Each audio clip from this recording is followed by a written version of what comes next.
my mother used to always tell us, don't say you're humble, because you have to have something to be humble. My mother say you're grounded. You know, and so for me, I'm grounded. I know that I'm not that deep, but I am one piece of a phenomenal puzzle. Well, welcome everyone back to the School of Greatness podcast. We've got a living legend in the house, Eric Thomas, my man.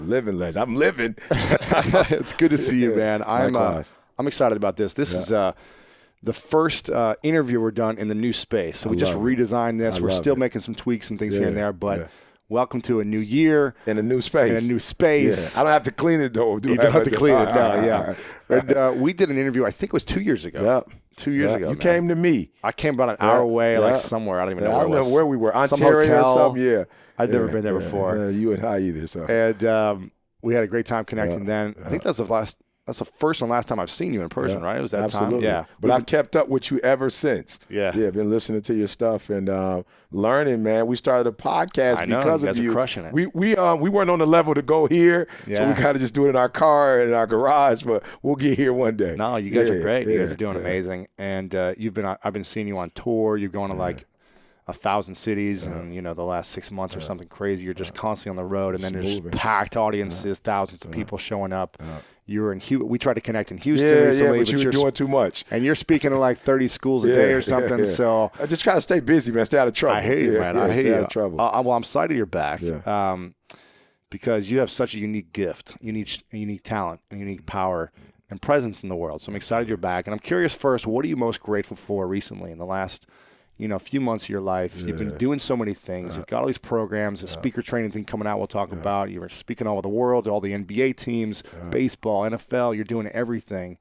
What are you most grateful for? My wife's health, man. She's back. I remember when about 3 years ago she was diagnosed with MS, and she was like a baby. So I have 2 children. So, when you think about a child, they eat and sleep.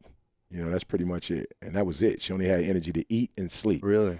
So she would sleep like maybe 12 hours a day, just a little energy, and I knew something was wrong because she would go to the mall and she could only last 20 minutes, 20, 30 minutes, and no stamina. I'm like, yo, she's a marathon runner. No ladies can do that. I said, something's wrong here. And we just left. We went to Australia. And I mean, literally, in Australia, we were hitting like, the guys can tell you, we were getting up like at 5 o'clock to catch a 7 o'clock flight, like every single day, and she was murdering it, like getting up before me, getting dressed, boom. And she never complained. We get back, that's what, 24-hour flight. We get back and she says to me, like, yo, I think I'm better. Like these trips aren't affecting me like they were 3 years ago. So I think, man, that's the best. She, I don't know when this is getting recorded or when it goes out, but she wrote that letter, and she's like, yep, it's time for me to put this behind and support you, in your ministry. So I think that's, man, just having my wife back. Like, we've been dating since we were 16 years old. Amazing. She was 15, and we never dreamed of a illness. We never had like a chronic illness as a part of our life dream and goal. So when it hit, of course I supported her, but it just wasn't, it came out of nowhere, and so for a lot of people, unfortunately, when they have lesions on their brain, it travels to their spinal cord and travels throughout their body, and they're in wheelchairs, whatever, and she is fully back, like 90% back. So I think if there's anything I'm grateful for is to have my high school sweetheart, back to, 100%, man. That's beautiful. Yeah, no question. And that's no cool. question. She's going to be joining the forces with the I don't know the how ET cool Empire. that part is. We'll see, right? We'll see. I'll come back 3 years from now. You're doing a marriage workshop Absolutely. here coming up this week or whatever. Yeah. And maybe part of that is the space you have, the space between the time you're together, right? So we'll see. That's what keeps you guys together. Yeah, even CJ was like, he doesn't know if he wants his wife up there. He not 100% sure what she's going to say. So, right. Yeah, but I'll come back and give you this. Or maybe you can interview her. In 2 years, we'll do another time and see what's going on. Yeah. I like it, man. And you've been speaking everywhere. Just this year alone, you've been speaking a lot. Yeah. Again, hundreds and thousands of people that come out. What's the biggest challenge that most of these individuals have? What's the common challenge? Believe. They don't believe, man. It's all mental, and people don't get it. Everybody wants to say, okay, well, here go 10 steps to, okay, Lewis said do 8, E.T. said do 9. This person says this to 12 steps, and everybody's trying to get the steps without the mentality. It's like, okay, maybe you don't need all 9, or maybe you don't need all 8. Maybe you need 4, maybe you need 12. I don't know. But I think sometimes they see what we do and say, if I can duplicate that, just like exactly how he's done in the book, exactly how, and it's like, yo, you have a story. You have a unique experience. And so your 12 are shaped by not just your world, but how your world has shaped your thinking. And I think that's the part they're missing. It's like, guys, if it was easy, everybody could do it. If it was a cookie cutter, everybody would just follow it to the T. But there's a mindset. And when I looked at Serena, when I look at the Michael Jordans of the world, Tom Brady, when you look at Michael Phelps, like, it is a mentality. On our new album, The Resolution, I talk about, I got that dog. And I'm not really referring to just this, aggressiveness, but it is a mindset. I saw Belichick said something where, they were like, how you feeling about the Super Bowl? He's like, I'm going to be honest with you. We're 5 weeks behind. You know what I'm saying? He's like, everybody else for next year. Everybody else is practicing, training. They lost, and so they're trying to get ready. They're lifting weights. They're reading books. They're, everybody that lost is studying. He's like, what type of mind says we're 5 weeks behind the day after the Super Bowl? Right, the day after the Super Bowl. So, but again, it's a mentality, and I think a lot of people are missing that mentality. And what's going to get them to develop that mentality and that belief? What's it going to take? I say for me, it was hitting rock bottom, and so hopefully for them it's hitting rock bottom, or not hitting their goals and having this cycle of loss that they'll say, like a LeBron. You saw LeBron crying. That was because Cleveland had lost for so many years. Like, they had never had a championship. So he was just like, yo, we finally did it, but it was year after year of losing that even when he left and won, he came back because he remembered the loss and said, yo, this is good, but this isn't what I set out to do. Like, I want to be a winner, and I want this town to know what it feels like to win. So I think that's it. When you lose enough, or you hit rock bottom and you just say, like, enough is enough, just everything will snap and change, because you're saying, look, the way I've been doing it, it's not working. So I have to do something different. So I just think, man, you got to hit rock bottom. Here's the interesting thing. I meet a lot of these people, and this is like the deadliest person, in my opinion. When someone tells me, Lewis, I've got a really good job. Yeah. I'm making $130,000 a year. I've been doing it for 20 years. I got a really good life, good kids, good wife, but just that something's missing. Yeah.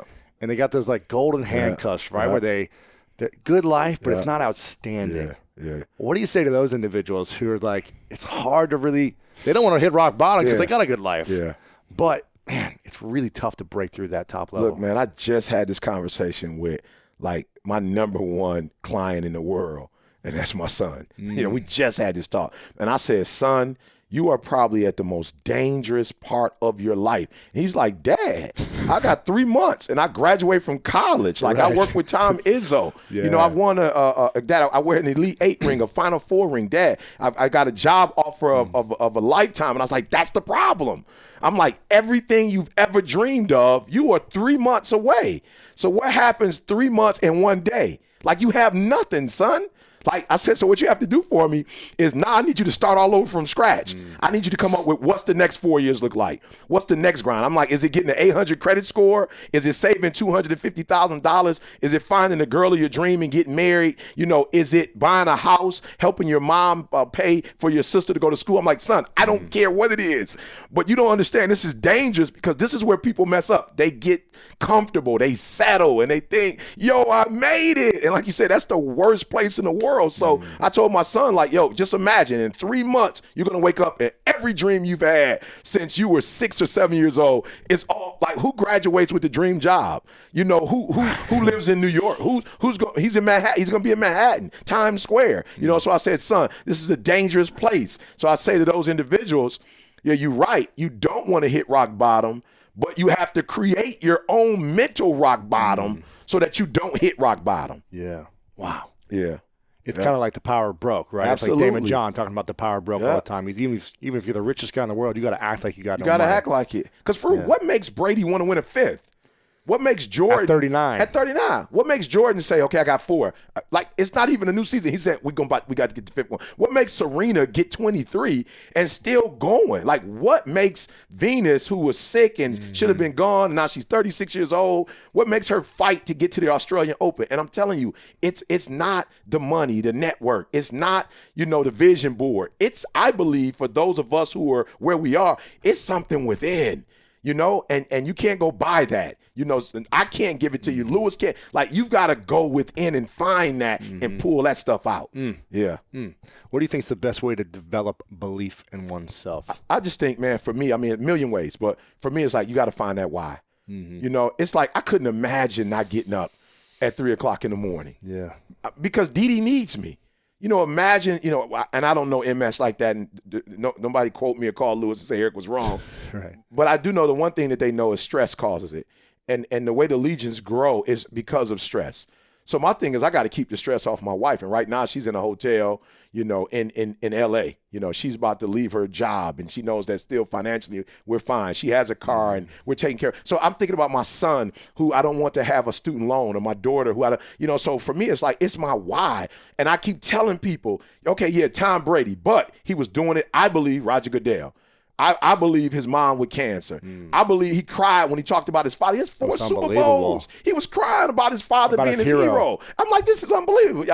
I mean, what more can you ask for? So it's not the car, the house, the whatever. It is that internal goal, that internal why. And so for me, I just think that's it. Like that, like you. It's just, it's something within, and you got to pull it out. And so it's easy when you have a why, a purpose. I'm doing it for this. I'm doing it for that. It's easy to get up and get going. But if it's just for a car, what happens, Lewis, when you get the car? Because you can buy it. What happens when you get the house and you can buy the house? What happens when you get the jet and you got, but when it's for your son, that's forever. Like my wife's MS, the span of her life, it's going to keep me like, it's not, okay, I can get a house and it's over. Like that's going to take me, if she lives another 50, I'm going to be grinding like this for 50. And what I try to explain to people, you've seen this happen before. I don't know if you know a person personally, but you've got a guy whose wife, they've been married 50 years and, you know, and she died, and this guy dies 2 weeks later.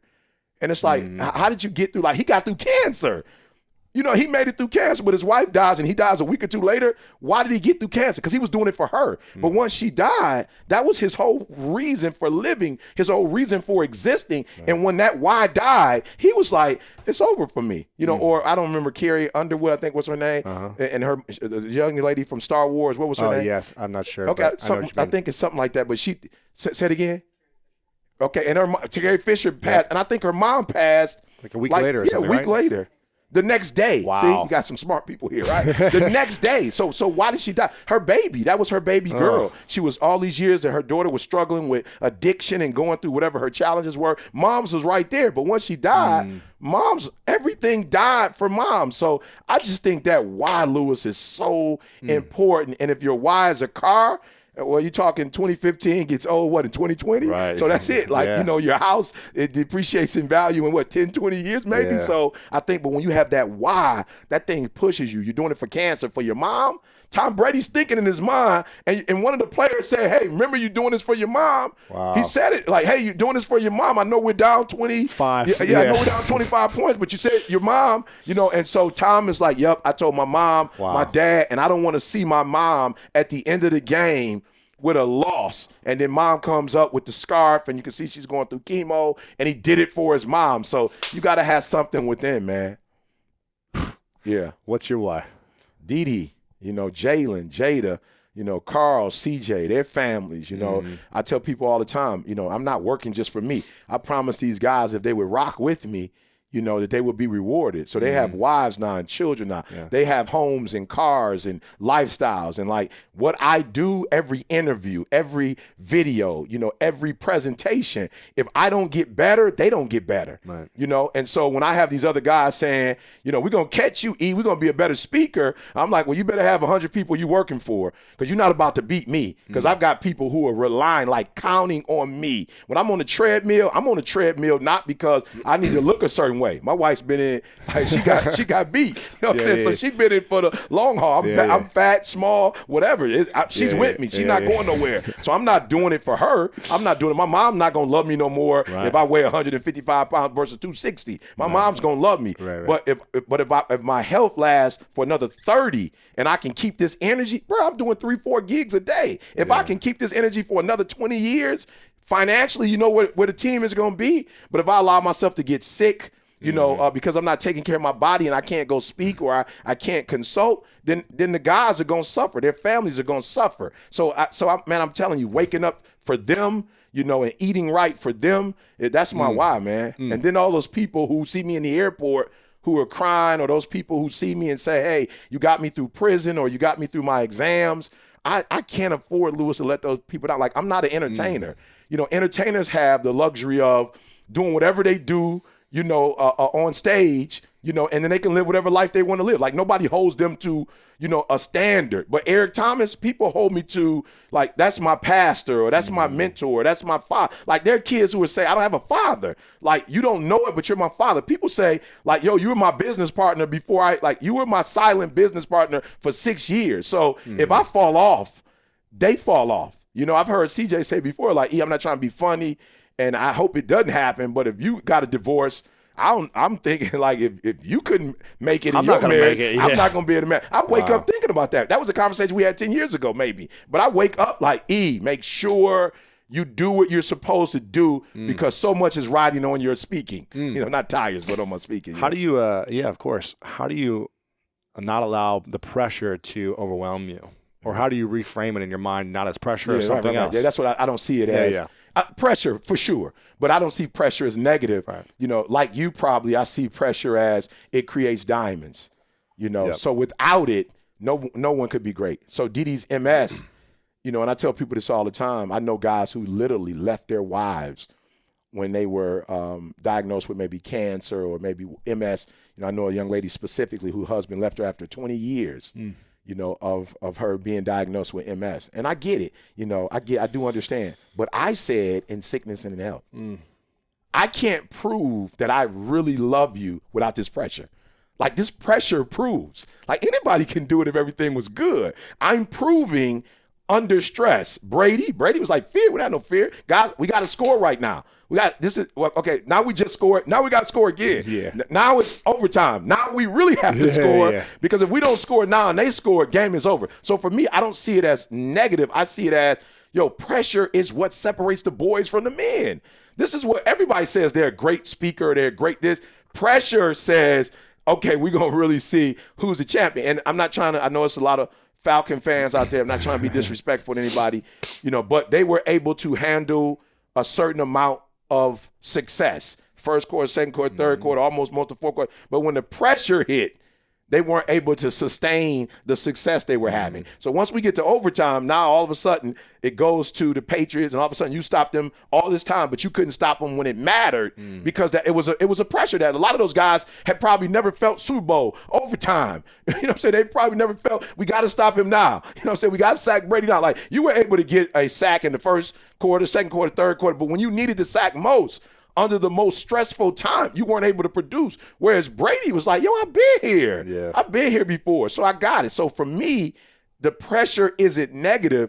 I like the pressure because it's going to separate ETA from all the other companies that say they're the best motivational service companies in the world. And they might be. It might be 12 of us. I don't know. But if it's 12, we will be among the 12. The top. We'll be among the 12. And there's room for everyone. Yeah, absolutely. That can handle the pressure. Yeah, of course. That can handle the pressure. Of course. And you can't be at the Cavs and the Pistons at the same time. So, you got to choose. Let's talk about ego. And, we have, I would say, similar kind of businesses where we're the face, right? We're the personalities. We're leading the charge. Absolutely. And without us, it probably wouldn't be as successful as it is, right? We're speaking, we're doing the videos, all that stuff. How do you separate your personal ego from not getting in the way to being able to be the biggest service that you can in the world, as opposed to it's all about, me mentality, but all about serving your audience? How do you separate that for yourself? Yeah, well, it's the same way I look at the face. The eye is very important, but not without the nose. And the nose has its significance, but not without the ear. So I don't know if the ear is sweeter than the nose. You know what I'm saying? I don't know if the ear can say, hey, I'm the ear. Like, come on. I don't know if the eyes can say, hey, without us, guys, we couldn't see. Absolutely. But see what? So for me, I think I don't have an ego problem because I understand I play a significant role, in a phenomenal organization, and without those other pieces, the success that I'm having, I wouldn't have. Right. So I may be the face, but I'm not the nose, I'm not the eye, I'm not the mouth, I'm not the ear. So it's no success without those things. So and I had a long career without the people who work with me now, and had a very good career. And now I have a phenomenal career. So I understand. I can, some people have like one group and it's like this happened with that group. No, I had a group and I have another group. So I played with the Cleveland Cavs back in this time frame. Then I'm playing with the Cleveland Cavaliers at this time. Yeah. And I had success with the first Cleveland. I got contracts. I got, people knew who I was. But with this one, I'm winning. We got hardware now. Championships. We win championships. So it's easy for me now because I realize, hey, without these guys, I wouldn't have X, Y, and Z. And so I don't see myself as, okay, I did these videos. No, if Carl didn't record them and edit them, nobody would even know who I am. Right. I would have just been that sweet dude in that room. That one with video. Those 50 people. Yeah. Those 50 people would have been like, yo, eat a man. Yeah. But with the videos, where it sees strategic branding and saying, okay, it needs to be done this way, this way, this way, I wouldn't make the money I'm making. My kids wouldn't have the lifestyle. My wife wouldn't have the lifestyle. So for me, it's not an ego. It's not, my mother used to always tell us, don't say you're humble because you have to have something to be humble. My mother say you're grounded. So for me, I'm grounded. I know that I'm not that deep, but I am one piece of a phenomenal puzzle. Yeah, that's great, man. That's funny. In the beginning of every one of my chapters in my book, I talk about getting grounded, preparing yourself. We say get grounded. Absolutely. I think it's important. I stole it from you. Probably not, but it's I borrowed it, I should say. Probably not. Talk to me about what it means to be a man and your opinions and thoughts on masculinity, because there's a lot happening right now. We don't need to get into politics, but just in the world, there's a lot of frustration, confusion, uncertainty, battling of the sexes, things like this. What's your definition of masculinity? First off, man, it's responsibility. I think a man is about responsibility, and I think a true man, knows he's the head but plays, the tail. I don't have to walk around my house and say, yo, I'm the man. I show my wife I'm the man by ironing her clothes before I leave for the day. I show I'm the man by calling my son and saying, is there any way I can help you? I know you're a senior in college, but is there anything I can do for you? I show my manhood by, saying to C and Carl, man, I love you guys. You know what I'm saying? And on the podcast, I love you guys, or on the calls, I wouldn't be here without you. So I think there's this fine balance of, I'm powerful and I have this strength, but I don't use it for my advantage. I use it for us.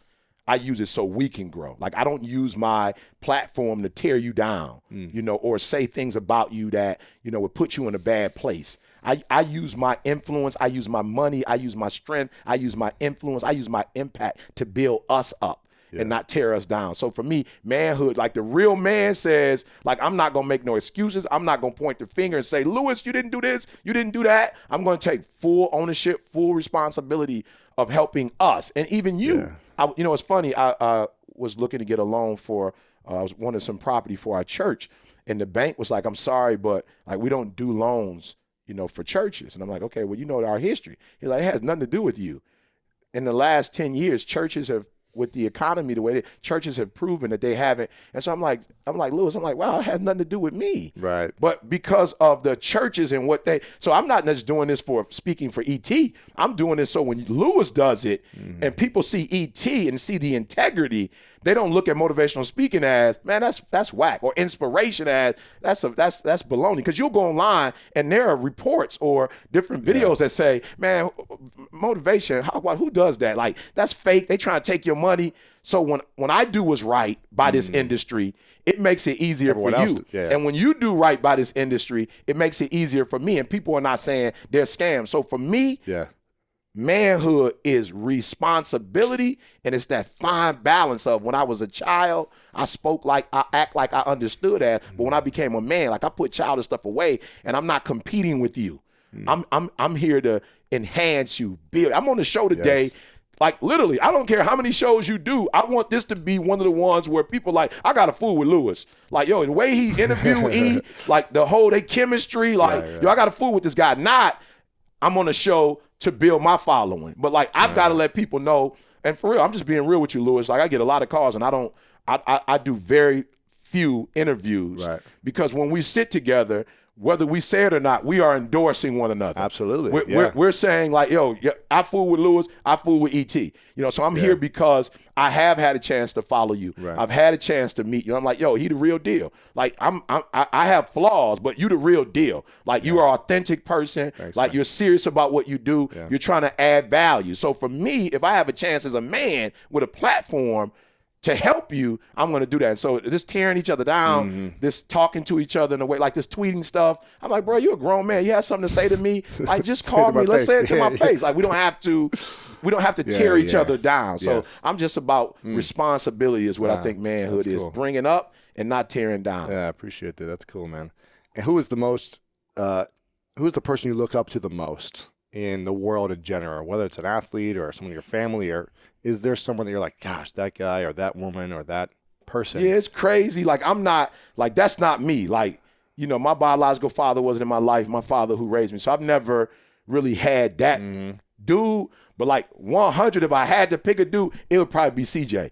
Like, I look to CJ like, wow, like I look at CJ, he younger than me, you know what I'm saying? But the stuff that he does, the moves that he makes, I'm like, yo, that's like, if I could start all over again and do it differently, a lot of what I see in him, I'm like, yo, I would do that at 22, 23. Like, I wasn't really on that, like business-wise. Like, I might have been praying and stuff, but I wasn't in terms of business, in terms of my marriage. Like, I had to figure some stuff out. You know what I'm saying? Like, I wasn't 21 married and like, oh, I know to do this, and that. Like, I'm getting into it with my girl. Like, I didn't know, like, okay, E, you need to. So there's just some stuff that I've seen and the way he handles himself and does stuff that I'm like, yo, I don't have that. I have a dream. Like, this man is mine and put stuff. But if I had to have somebody that I would say I look up to, it would probably be C. And this, like, in this time of my life, that's who I look to. If I had like a challenge or like, okay, which way should we go? And, Got it. Yeah, and I might have a thought in my mind and be like, don't think that thought. Ask C what you think he should do. And if his thought ain't your thought, don't worry about your thought. Just go with what he say. Right. And the ship, we going to be all right. So yeah, that's how I would probably answer that. Yep. And what about like someone who you haven't met, who you're thinking is doing something really inspiring, or they're just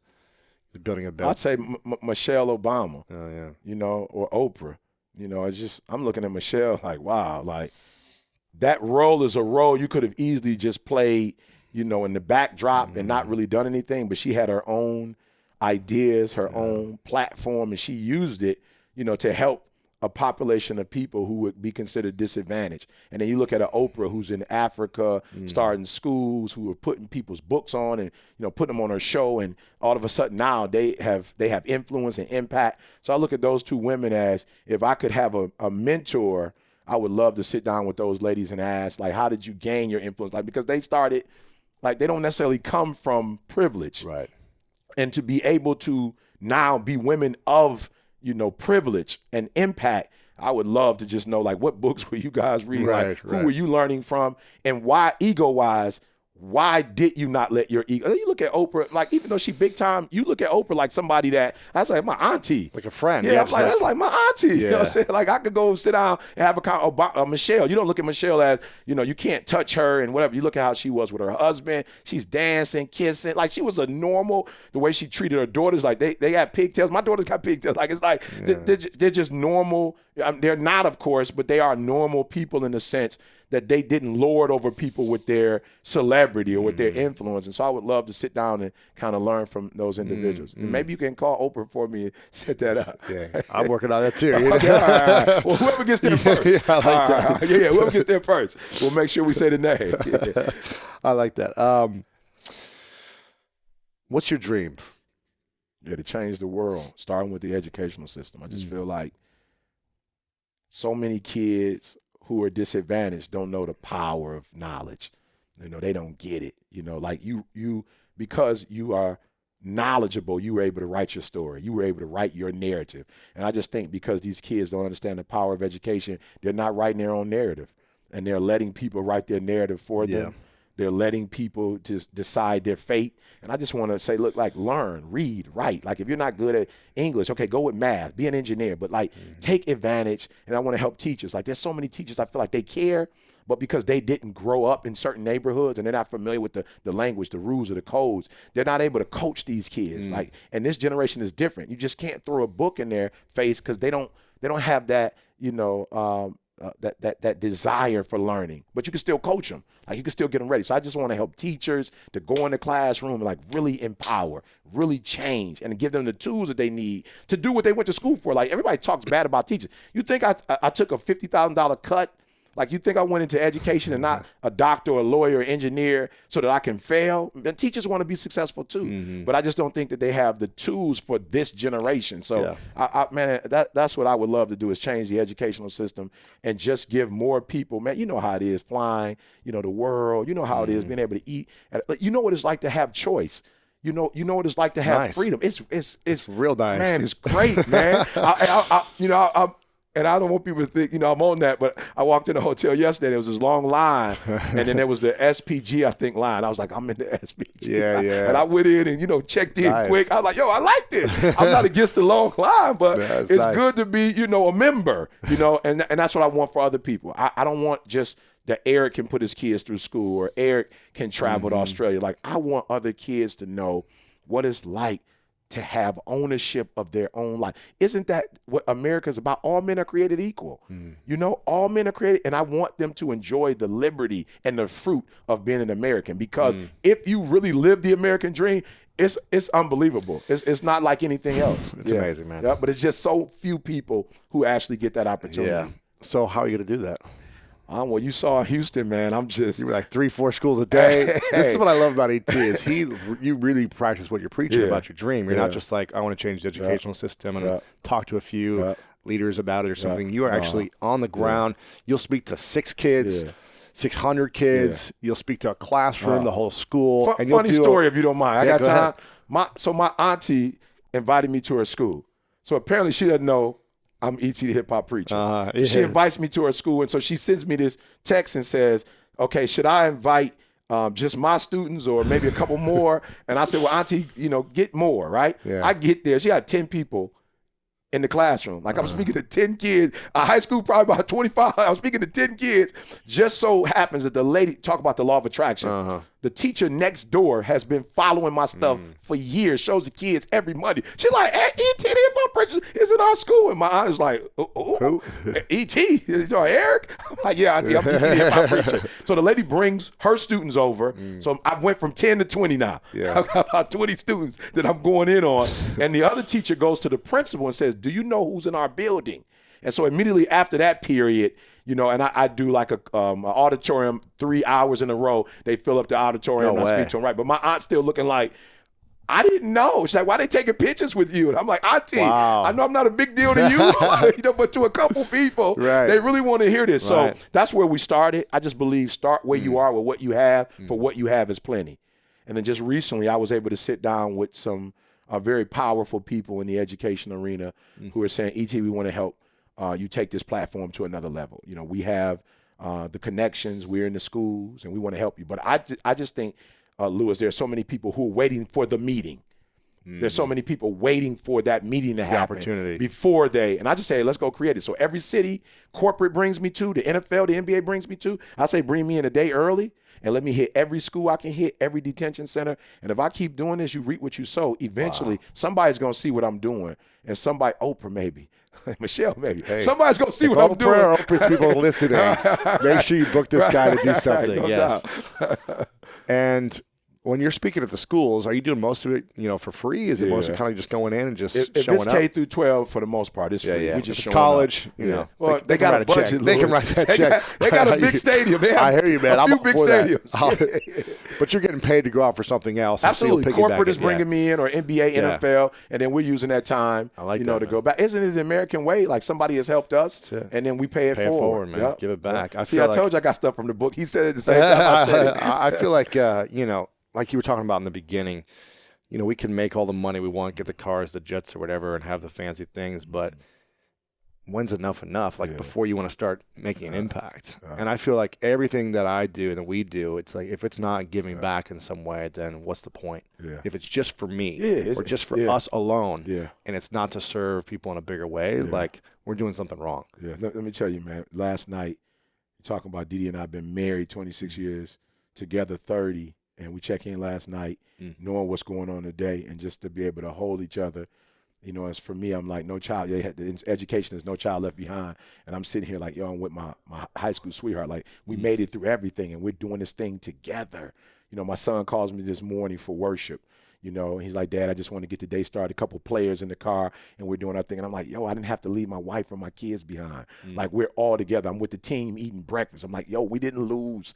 We didn't lose, you know. And then you're in the airport, and there's somebody that's hugging you and crying. I'm like, yo, we're taking everybody with us, you know. Yeah. It's like the LeBron commercial in Cleveland when he's starting to work out. Amazing. And then before you see it, like, everybody's running, and before there's thousands of people with LeBron, I'm like, that's how we feel. Nike hasn't asked us to do that particular commercial yet. You know what I'm saying? But that's what we're doing. Like, it's people who are following us in every city. Yeah. Now we got Breathe University. There are people all over the world, and they're on this movement of this being phenomenal, so they're not forgotten. They're on this for real. The school of greatness. Like, they're really about being great, and it's not us alone. It's all of us together, man. So it's just been sweet not getting to the top and like you're by yourself, but I've gotten to the top, and all these people are still coming with us. So it's what you said. It's money. Okay, yeah, you do need that. You need resources, but it's not about the money. The money is a tool to help you accomplish that goal you're trying to accomplish. And you didn't really have a lot of money growing up, right? No, not at all. So how did you learn from someone who never made money, really, to build wealth? How was that for you? Did you learn from someone? Did you just kind of figure it out? I mean, the books. Come on, let's be real. You got the Napoleon Hills. Yeah, Think and Grow Rich on the top there. That's the one, man. Yeah. You know, you know, The Richest Man in Babylon. I got that in here. Yeah. So you know all the classics, man. The Richest Man That Ever Lived. I mean, it's just so many different classics. Isn't The Richest Man in Babylon, is that the one where he gives away 50% of everything? Yep. And he puts the secret, the scrolls, right? Is that what it is? Yep. The scrolls, Mark 1 and 2 are I'll tell you when I finish, but I got that one. The scroll Mark 1, 2. But for me, then I started meeting Dan Gilbert. I started meeting Bob Proctor. And I was saying, like, I don't want to get the check from these guys. I want to sit down and learn from these guys. So a lot of those guys have done it, and then we've been fortunate to have our own, you know, financial guru now with Josh, you know, being a part of the team, you know, so looking at things from a financial standpoint, because I'll be honest, I always looked at stuff from a ministry standpoint, you know, and the ministry is good, but it's not a business, you know, so now we have a business model, you know, and things are happening. So I got around the right people, man, and was honest enough. You talk about ego, was humble enough to say, I don't know, and I'm not going to pretend like I know, right? You know, because sometimes you're like, I don't know, you get these people around you and you try to act like you know. You know, people, did you read that book? I talk to people, oh, yeah, I read that book. You read that book? Oh, yeah, I read that book. They never read a book a day. And they're like, right. But I'm like, no, like, I don't know, you know, and then we need your help. So I've just surrounded myself with the people who know I do well at what I do well at, and I let the people who do well at what they do, I give them free reign to do what they do. Yeah. Well, CJ not necessarily doesn't give us all free reign. I get free reign. I get a free reign. I like it. What would you say is your greatest gift in the world? Service. Nobody's gonna serve like I serve. You know, I'm gonna preach. Then I'm gonna mop the floors. I'm gonna cook. I'm gonna cut the potatoes. I'm gonna skin them, cut them, boil them. Like, nobody's gonna outserve me. You know, I'm gonna serve in the morning. I'm gonna serve at night. Everybody leaves. I'm gonna cut the light off. You know, so for real, people have different gifts. People are intelligent. People write. You know, people are athletic. People are fast. You know, interview, whatever. I am the best servant in the world. I read something and I knew, you know, just stuff just hit you, but I would never forget reading that the greatest among you shall be a servant. And I was like, ooh, that's my lane right there. The greatest among you will be a servant. I'm like, I can do that. I can wash feet. You know, I don't have a problem with that. Whatever you need me to do, I can do that. You know, so that's my greatest gift. People think it's speaking. Speaking is the platform that gets the attention. But once I get your attention and you come in my life, I'll like, you won't want to leave this relationship. Sure. Like that. You won't want to leave me. How did you learn to speak the way you do? Paying attention. You know, I think a lot of speakers that I watched, they would come into a building and have a message, and I don't care who was in the room, they do the message. I'm like, nobody's listening. Like, everybody's asleep. But my man is so into himself, like, he didn't even realize that everybody's knocked out. I'm like, they're asleep. Like, it's not working. He's not looking in people's eyes. He's not looking at it. He don't care what's going on. He just got his eight speech PowerPoint. He's going through 100 slides. Nobody's getting clap at the end. He's like, if they get that, because the generation now, they're gonna walk out. They're on the phone. Yeah, they're on the phone. Right. They like it, and I realized, like, that's not working. You know, and when I start, like, talking to people, it's weird. People say, how do you do what you do? I'll just go and ask people, like, what would be your takeaway? If you were listening, like, what would you want to hear? And I just go up and say what they said. So I spend time with the people. I talk to the custodial worker, and I ask him, like, I know the principal's perspective, but my man, you got a lot of paperwork going on. Mm-hmm. He's behind the desk. Like, you're a custodial worker. Like, you see the kids. You hear things that nobody else hears. What's going on with these kids? Well, this parents is divorced, and this kid, is from a foster care, and a lot of our kids, I'll probably get more thorough information from the custodial worker. Like, my man, like, believe it or not, very wise and very tapped in. Sometimes the principal's not tapped into the pulse. They think they know what they want to hear. But they don't know what's going on. Talk to the teachers. So true, man. Once I get that, all I have to do is go up and say what you told me, but just keep it creative. It's so true. And loud. I figured the loud thing that helps. Keep your attention, yeah. I mean, it's so true. I mean, that's something that I like to do as well. I was in giving a speech in Illinois the other day, and I asked them beforehand, a week before, what do you want me to cover? What do you want to talk about? Yeah. And they said a few things, and I was like, that just doesn't feel right.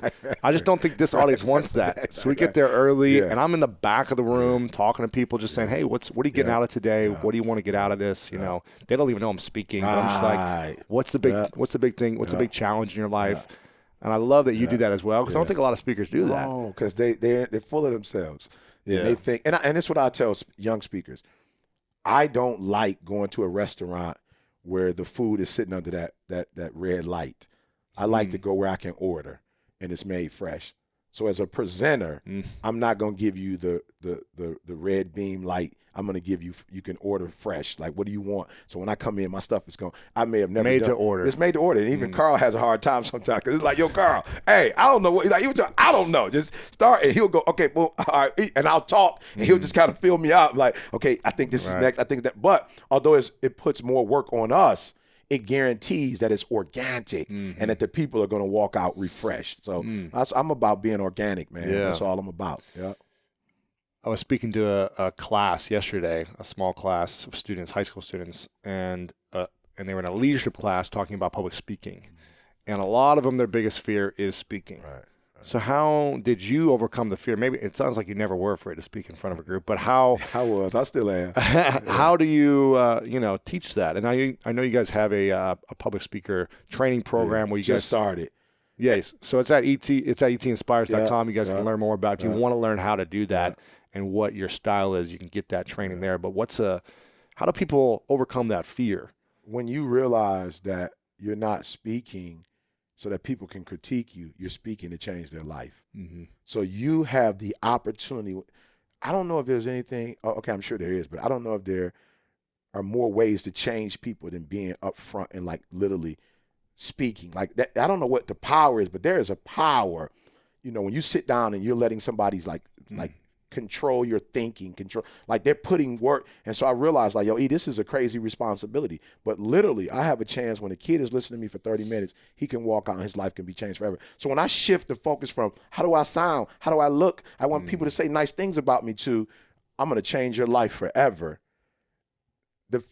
I would say there's still some anxiety because I want to make sure I do it effectively, but it takes the pressure off because it's not about me now. Mm-hmm. It's about changing this kid's life, making principals go back, teachers go back, parents go back with a vision or an excitement or a hunger that they didn't have prior to me being there. Yeah. So for me, it's like I think if you're focused on, well, am I going to get a letter of recommendation? Are they going to bring me back? Or are they going to say positive things about me? Am I going to get more likes? Is my social media maybe you should be afraid. But if you go in saying, I'm going to change this kid's life forever, I'm going to change his life, this marriage forever. If you go in with that, it kind of takes some of the edge off. Yeah, I love that. And that's kind of like the Michael Jordan approach where he said, every night I knew someone in the arena was coming to watch me, and I had to show up to be a catalyst of possibilities or hope for them, right? Yeah. And it's funny because for years when I was speaking, I was always the other way. I was always nervous about what are people going to say? Are they going to like me? Are they going to boo me? Am I going to forget my words or whatever? And it was always about the ego. Like, am I going to look okay? And then a couple of years ago, I got some great teaching from someone who said exactly what you said, essentially, about remove yourself from the situation and make it about the audience. Make it about how can you be in service the maximum way. So I love that you're teaching that, and I'm sure the entire training is going to be more of those great things. So make sure you guys go check it out and get it. What how do you prepare mentally before either a school of, again, 6 or a corporation of 6,000? Do you have the same mental preparation or ritual before you jump on stage or get in front of a room? If so, what is that? I think it's every day. That's why I'm in a school every day. That's why I don't wait until I get a call.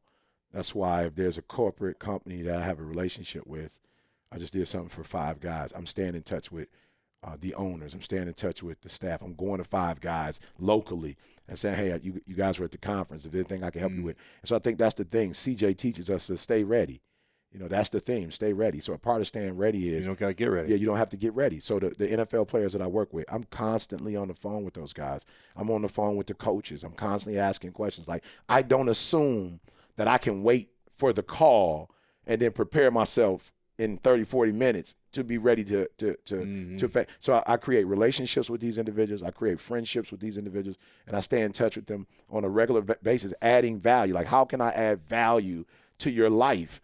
And then they just keep me, man, you don't realize, what's going on in the NFL. It's like we watching the Super Bowl, and then the day after we got to do this. And then man, it's like from January to April, like mentally we just got at home, and, we got friends that are trying to distract us, and we don't want to. And I'm like, oh, there we go. All right, Carl, let's put some videos together for that. All right, let's put a curriculum together for that. And so I'm talking.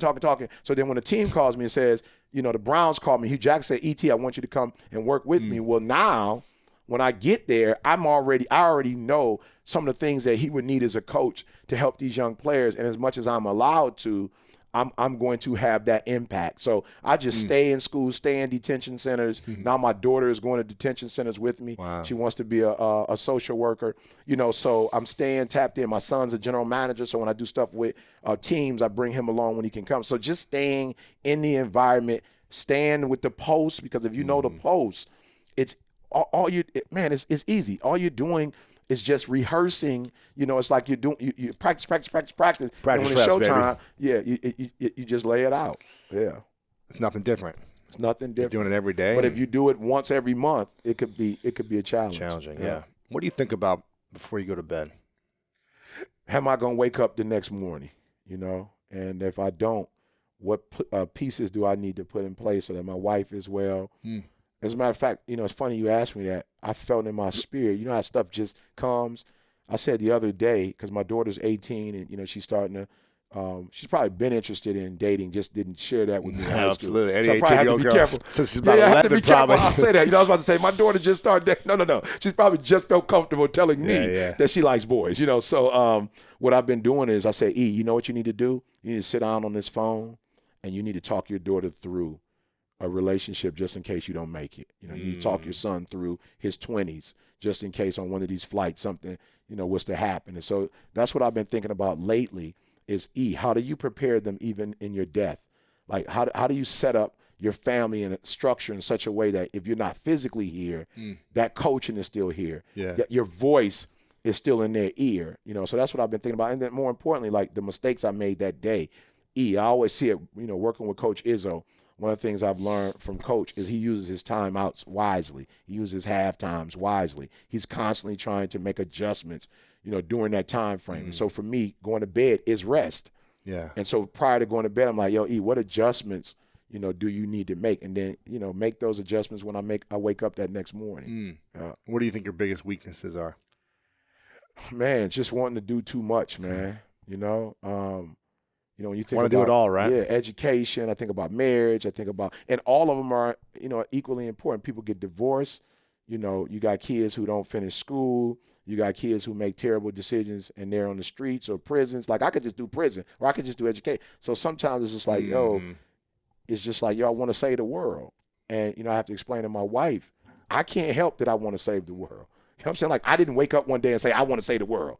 I didn't push a button and say, all right, save the world. It's like I was born with it. I was born to care. I see people, I'm trying to hug everybody before I get on my flight. I don't carry money anymore because I always give it away. It's like I didn't ask to be this guy. And there's not a lot of say the world people out. You know what I'm saying? So sometimes you're like a freak. You know what I'm saying? It's like, when are you going to stop? When are you going to quit? I'm like, I want to stop. But when I sleep, I'm dreaming of people. I got a person just recently who, unfortunately, I was trying to coach and mentor, and the relationship didn't work out. I literally had a dream about those individuals, hugging them and their family. And, you know what I'm saying? I hadn't even talked to the person in 30 days, but I'm still thinking about them. Like in my sleep, I didn't ask to do that. I didn't ask to care to that level. Like some people are like some people I know, they're good. Like they can get rid of a person and like never think about that person. Like I'm not wired like that. Like I can't abandon you because you did something I didn't like. Like I'm just wired to be a shepherd. I'm wired to serve, So, but sometimes it causes challenges because other people are like, yo, well, I'm focused. I got to do this or I got to do that. Or my wife was like, well, what about our family? Cut that off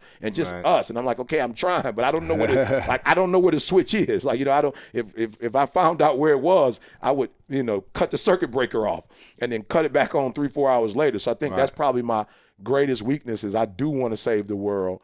And you got to be balanced. Like, you got to take care of your family. You got to take care of your staff.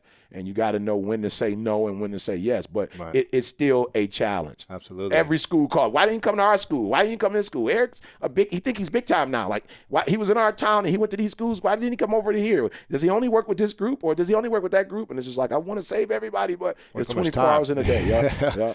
So what's in the way? What's in the gap for you for achieving your dreams? Time. And just prioritizing. And, that's the beauty of having a team you talked about earlier. Yeah. Now, as the team grows, you can have more Chick-fil-A's. You know what I'm saying? You take them from the South now. You're starting to see them in Michigan and Illinois and whatever. So when you get that model, and I think that's what, having a CJ and a Josh right now, what they're trying to do is say, hey, let's turn to ET. If you have a program, P70 speaker training, then you're not hitting these 2 or 3 people here, 10 people there. Now you have this academy and you can bring people and you can do more. So for me, that's not my thing, but having a team of guys now who are saying, hey, let's make it a machine. Yeah. And if it's a plane, and we get you a 757, we could put 300-400 people on. We still can't do it the way you want to do it. You still can't get 1 million people. You can't create a machine for 1 million people, but we can get 500 people on the plane for you, and you can take care of those 500, So I think that has been in a way. It's no longer a challenge. They're actually developing that as we speak, and I think that's going to help me feel better that I've saved 1 million this year. Right. I still got to get to those billions, but we'll take the millions that we can get this year. I like it. And who was the most influential person in your life growing up? Probably my mom. Biggest lesson she taught you. What's that? Yeah, mom's like no excuse. She had my grandma had 14 kids. My mom was the only one, really to finish high school. 14? 14. Holy cow. And lost a set of twins, so it should have been 16. In a 3-bedroom house with 1 bath, and I just saw, Chicago. We're originally from Chicago. And I saw my mom. My mom went to college at 48 and graduated at 52. So my mom is that dog. You know what I'm saying? When I think about that, that's my mom, and even though I used to be upset with my mom because she lied about, who my biological father was, it was a plan. Mom's like the original Olivia Pope. You know what I'm saying? Wow. Mom's like, we go, you know what I'm saying? They not going to know who you are. They not, like, how do you get 2 families not to say who your father is?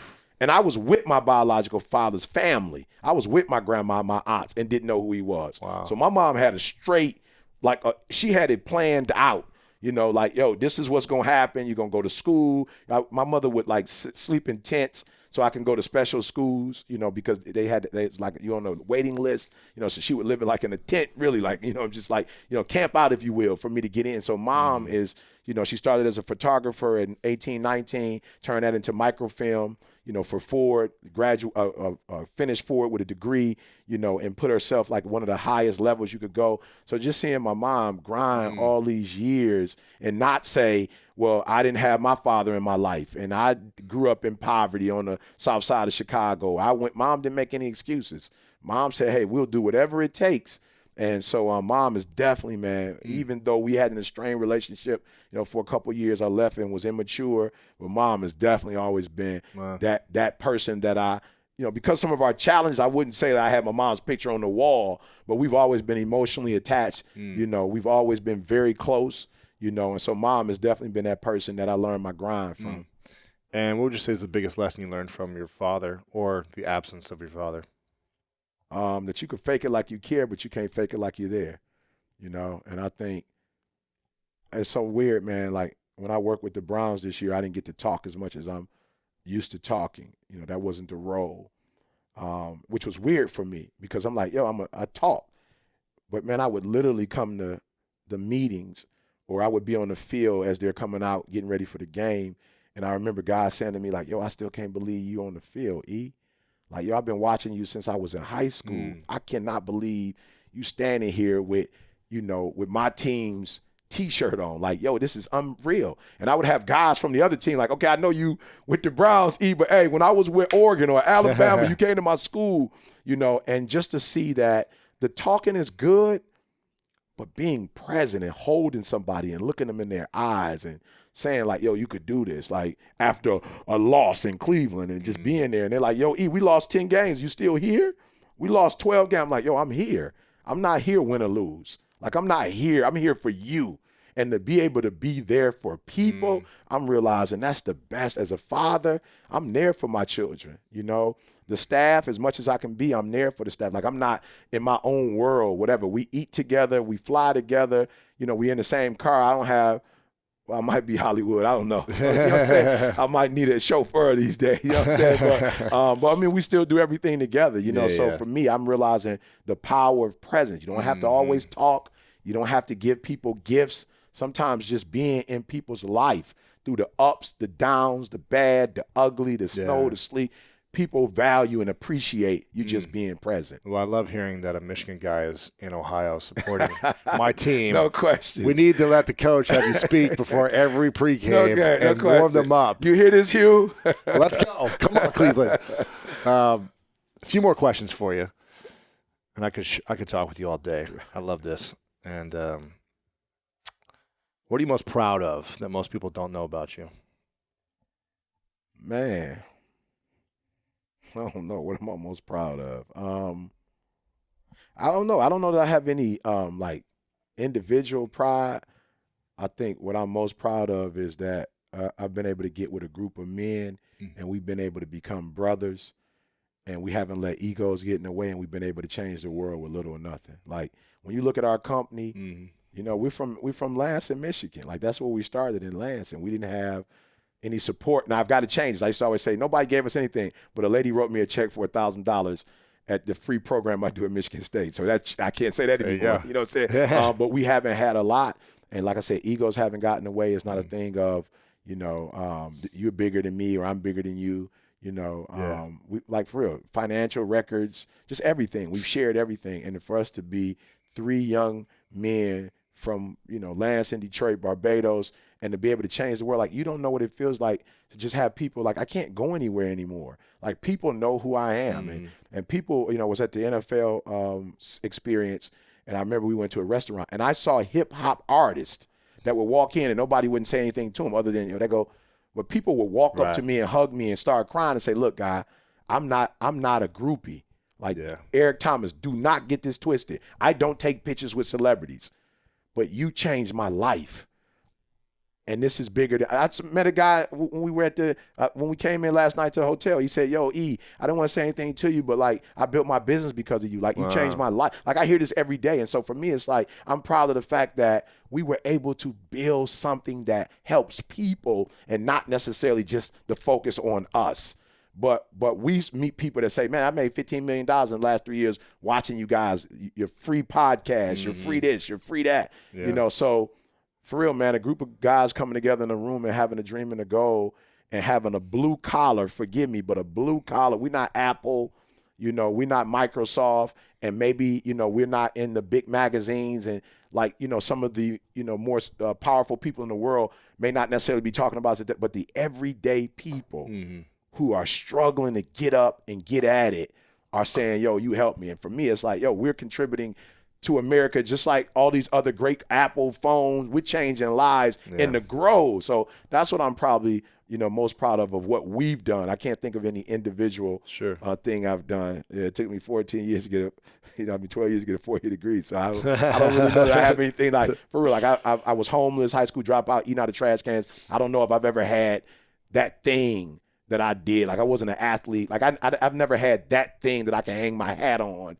as an individual.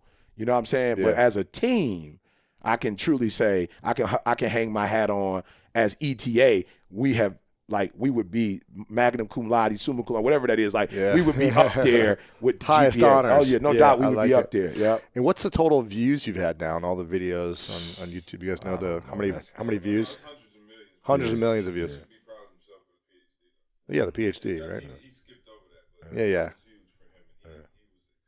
I remember I was watching it for like a year, building up to it, man, all over online. Yeah, but I'm saying even that, though, as excited as I was for, even that was a collective effort. Of course, I've got people who supported me in terms of editing. People who made me rethink. Like, okay, Eda, I'll never forget. I read it the other day. One of the young ladies who was on my committee, she said to me, it was so funny. I sent her the first draft, and she's like, I'm not trying to be funny, but I know Eric Thomas. I don't see any passion in this. Like, there's nothing that says roar, beast mode. I'm not trying to be funny, but if this is going to have your name on it, I would go back and give me some ET. And I didn't know, because that's not my space. I didn't know I could go ET. I didn't know I could bring it to life. You know what I'm saying? I didn't know I could bring color to it, in life. Because it's academic. Of course. So I didn't say that just because, like, it's not something that I've done. I didn't do that on my own.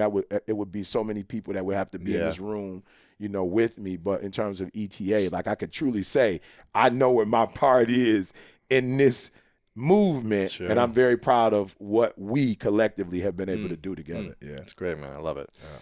What is Breathe University? What is this, and how can people be a part of it? It's a family, man.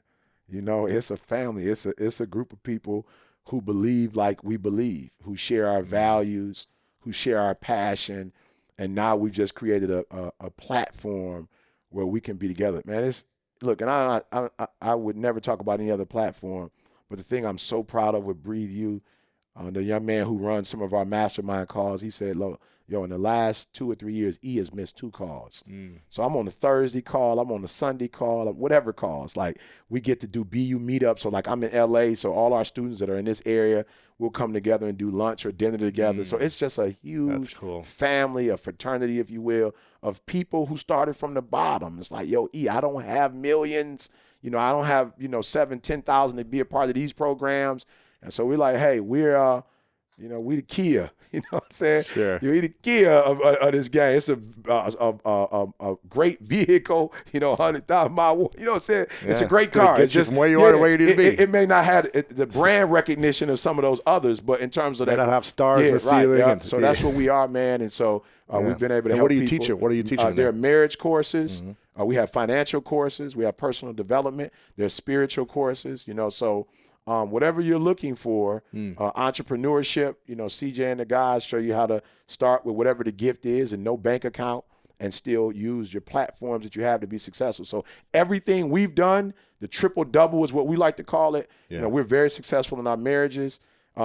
Just yesterday, man, I'm so proud, man. Like, I know people might laugh at me or whatever, but yesterday, my son came by and we had a marital session, and so he was leaving, and I was sitting on the couch, and he came over the couch and kind of like grabbed and hugged me, and kind of did his head on my head and was like, all right, Dad, love you. And the couple that was there was looking like, wow, like, he's 21 years old, but he's still coming home, still to hug. And then afterwards he was like, all right, Dad, where's the money at?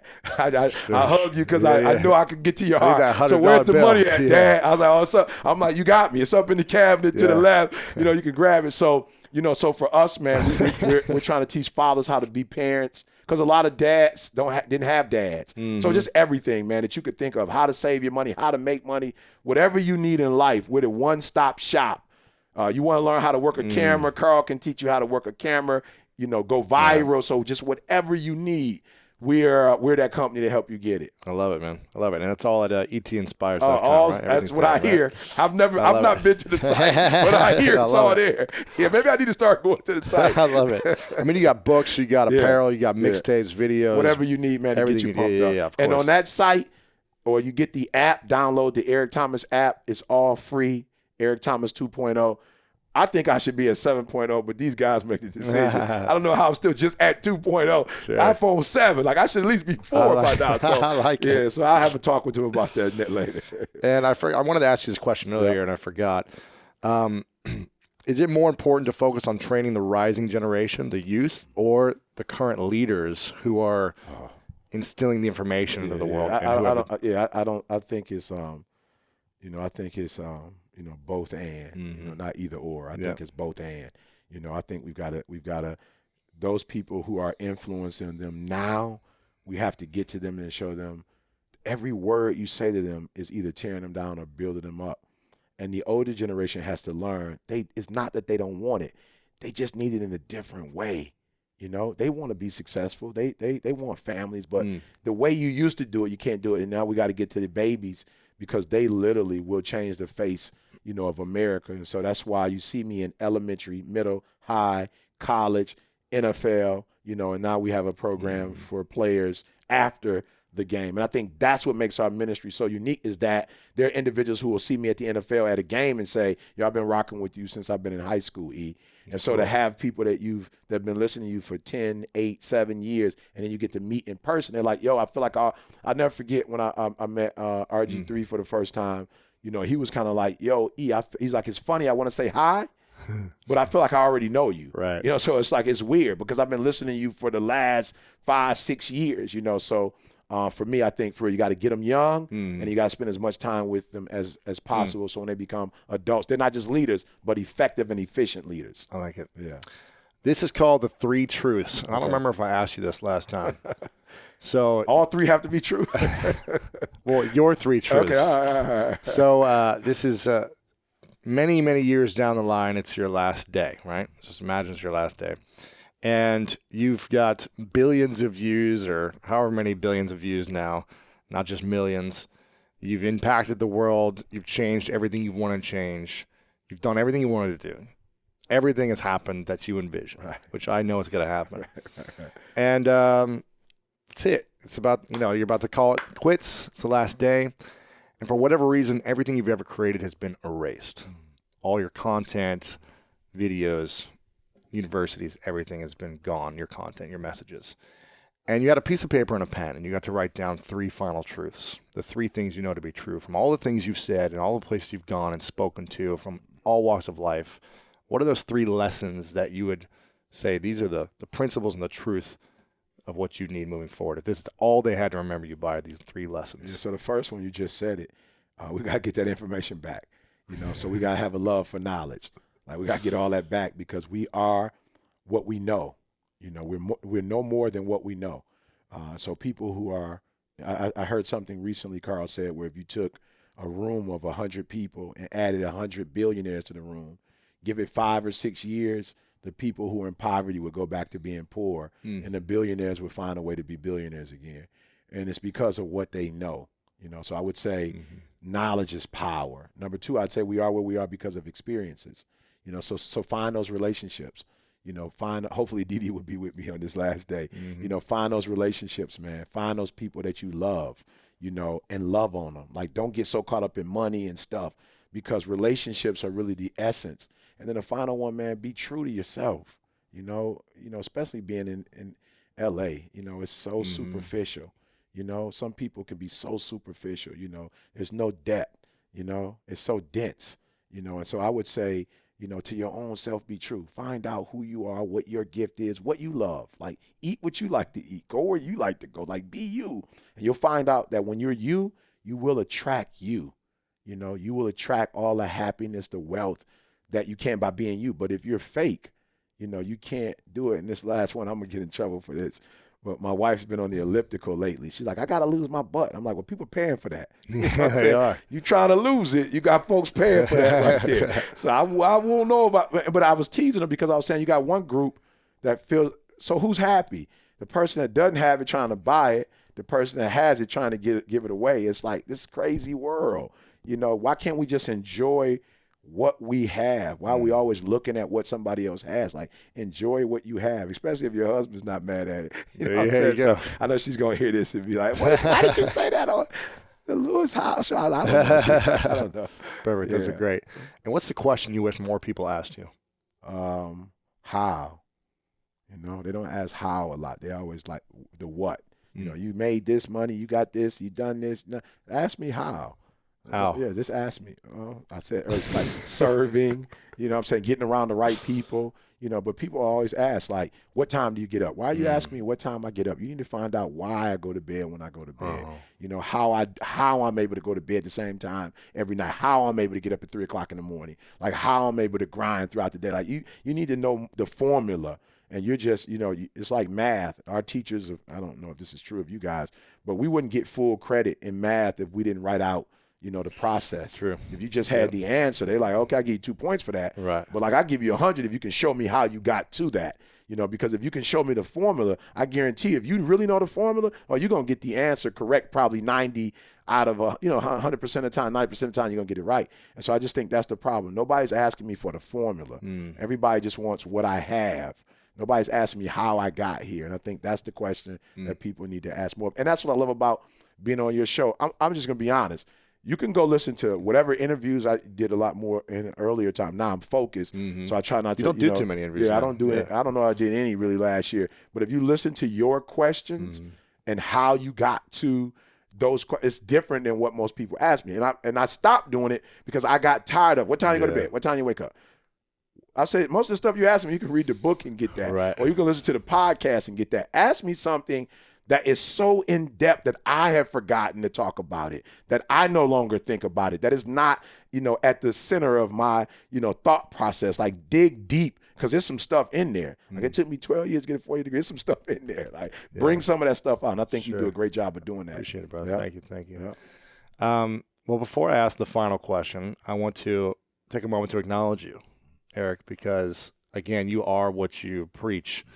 You go to the schools, you're on the ground day in, day out for the last 10, 12 years. You've been doing it. You were doing it before you had the brand, the videos. You've been doing it, and you're still doing it. And you're accelerating it and growing it. And so I want to acknowledge you for your incredible level of support and service and impact in the world, because what you do, how you show up matters, and it's making a huge impact on the youth, which I remember being a kid and having someone inspire me that I looked up to that was a catalyst for me. That changed my mindset from a destructive, depressed, abusive mindset, going down a really bad path to a more positive mindset and living a life that was possible to achieve my dreams. And you're doing that every single day for so many kids. So I acknowledge you for your ability to show up with energy, with passion, and the sacrifices that you make to go to bed early and wake up at 3 a.m. Not many people do that. And so you're doing things on a different level, and I acknowledge you for the incredible gift that you are. That, man. Yeah, of course. Yeah, thank you. Of course. Thank you. And I'm going to call Tom Brady and tell him next year he could just put you in as a tight end. I'm watching right here. I'm like, you should have been a tight end. I could have been. You need the Super Bowl. I could have been. It's like Gronkowski right here from where I'm looking at. I know. Yeah, we got to get you in, man. I played 1 year of arena football, but I never made it to the NFL. Well, so. Let Brady know, like, I'm going to call and say, hey, Brady, here's the deal. Next time one of your guys go out, I just bring my man in. There you go. Yeah. And my final question is, what's your definition of greatness? Reaching your ultimate dreams and goals. Like the stuff that because there are kids out here who are doing better than their sister or their brother, and they're like, well, I'm doing better than you, but we know you haven't tapped into your true potential. And so greatness to me is, one, knowing what greatness should look like for you, having your own personal definition of greatness, and getting up every single day and going after it, man. To me, that's what greatness is. Yeah. E.T., my man. Thank you so much, Appreciate you having me on the show. Appreciate it. Thank you. Yeah, of course.